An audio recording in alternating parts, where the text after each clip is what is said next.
ఈరోజు పేపర్లో ఏముందో చూద్దాం. ఫస్ట్ సీఎం చంద్రబాబుతో ఉప ముఖ్యమంత్రి పవన్ కళ్యాణ్ భేటీ. ముఖ్యంగా 3 విషయాల గురించి చర్చించినట్టు తెలిసింది.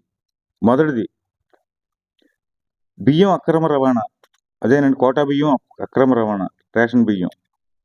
మన ఉప ముఖ్యమంత్రి గారు కాకినాడ వెళ్ళి సిప్ ద సీజ్ అని చెప్పి ఎన్ని హంగామా జరిగింది కదా, అది పెద్ద వైరల్ అయింది.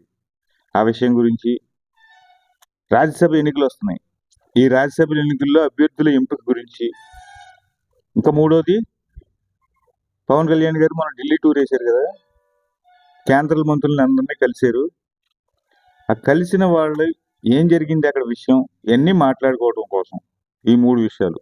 ముఖ్యమైనది రేషన్ బియ్యం అక్రమ రవాణా. ఈ దందా ఈనాటిది కాదు, రేషన్ బియ్యం స్టార్ట్ అయినప్పటి నుంచే ఉంది. ఒక అన్న ఎన్టీఆర్ ఉన్న టైంలో కంట్రోల్లో ఉండేది, కానీ ఆ తర్వాత ఏ గవర్నమెంట్ మారినా ఈ దందా మొదలైంది. కానీ వైసీపీ గవర్నమెంట్లో ఈ దందా పీక్ వెళ్ళిపోయింది. ఎంత దారుణంగా అంటే ఇంకా మనం చెప్పే పరిస్థితి లేదు. దాన్ని ఆపాలని చర్చించినట్టు తెలిసింది. ముఖ్యంగా నాకు తెలిసిన విషయం ఏంటంటే, వాళ్ళు చేసుకునేలాగా ఇంకా మనం చెప్పకూడదు, లోపాయికార ఒప్పందాలు ఇవన్నీ జరిగినట్టు తెలిసింది.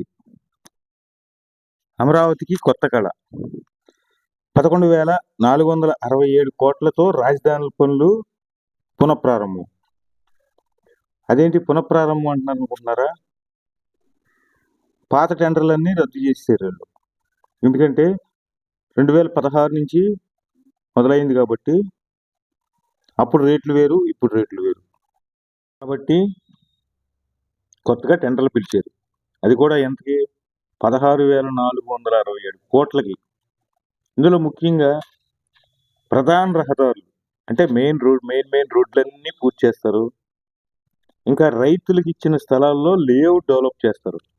రైతులకు ఫ్లాట్లు ఇచ్చారు కదండి, వాటిల్లో లేఅవుట్లు వేసి ఫ్లాట్లని డెవలప్ చేసి వాళ్ళకి ఇస్తారు. ఎందుకంటే వాళ్ళు 5 సంవత్సరాలు నరకం అనిపించారు అమరావతి రైతులు. ఎలా అన్నది మీ అందరికీ తెలుసు, మళ్ళీ కొత్తగా ఈ వీడియోలో అనవసరం. రైతులు ఆనందపడతారు. రైతుల ఆనందమే జనం చూడాలనుకున్నారు కాబట్టి ఆ గవర్నమెంట్ దింపారు. ఇంకా నెక్స్ట్, విజయవాడ మెట్రో తొలి విడతకు 11,900 కోట్లు. విశాఖ మెట్రోకి 11,909 కోట్లు డిపిఆర్లు సిద్ధం చేయడం కాదు, ఆమోదించేసింది. కాబట్టి అమరావతి మెట్రో కూడా రెడీ.